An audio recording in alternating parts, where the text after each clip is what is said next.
அனைவருக்கும் வணக்கம். பார்த்திங்களா, இந்த கம்பி வேலி போட்டிருக்கேன் இல்லைங்க, அதாவது ஹைஜீனிக்காக, அதாவது சுகாதாரமாக இருக்கட்டும்னு சொல்லிட்டு எவ்வளோ தான் நம்ம செல்ட்டு போட்டிருந்தாலும் குழந்தைகளுக்கு கொஞ்சம் சுகாதாரமாக வேணும்னு சொல்லி காத்தோட்டமாக இது போட்டேங்க.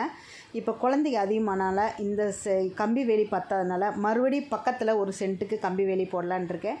முடிஞ்சவங்க இந்த குழந்தைகளுக்காக ஏதாவது உதவி பண்ணணும்னு நினச்சிங்கன்னா பண்ணுங்கள். ஏன்னா அவங்க இதுலேயே விளையாண்டுக்கிறாங்க, அங்கேயே மோஷன் எல்லாம் போய்க்கிறாங்க. உள்ளே வந்தால் கொஞ்சம் சிமெண்ட்டு ஜூடு அதிகமாக இருக்கிறனால இவங்க இதிலே இருக்கிறதுக்கு தான் விரும்பப்படுறாங்க. அதனால் மறுபடி ஒரு சென்ட்டு பிடிச்சி போட்டோம்னா கொஞ்சம் விளையாண்டுக்குவாங்க, வந்துப்பாங்க, போய்ப்பாங்க, ஃப்ரீயாக இருந்துப்பாங்க அப்படிங்கிற ஒரு எண்ணத்தில் இது ஆரம்பிச்சிருக்குங்க. முடிஞ்சவங்க இந்த குழந்தைகளுக்காக ஏதாவது உங்களால் முடிஞ்சால் ஹெல்ப் பண்ணுங்கள். குழந்தைகளுக்காக தான் கேட்குறேன், மித்தபடி வேறு ஒன்றும் இல்லைங்க. தவறாக நினச்சிக்க வேண்டாம். இருக்கிறவங்க யாராவது செய்யணும்னு விருப்பப்படுறவங்க தாராளமாக இந்த குழந்தைகளுக்காக செய்யுங்க.